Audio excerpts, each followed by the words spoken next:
And the E-Street Mustang. I'm trying to figure out why it's street repaired. I mean, it's got big old Cobra wheels on it.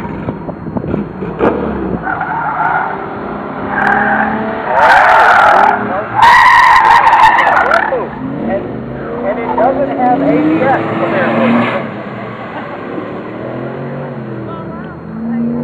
Alright, it looks like he's going to cross with a 51.082.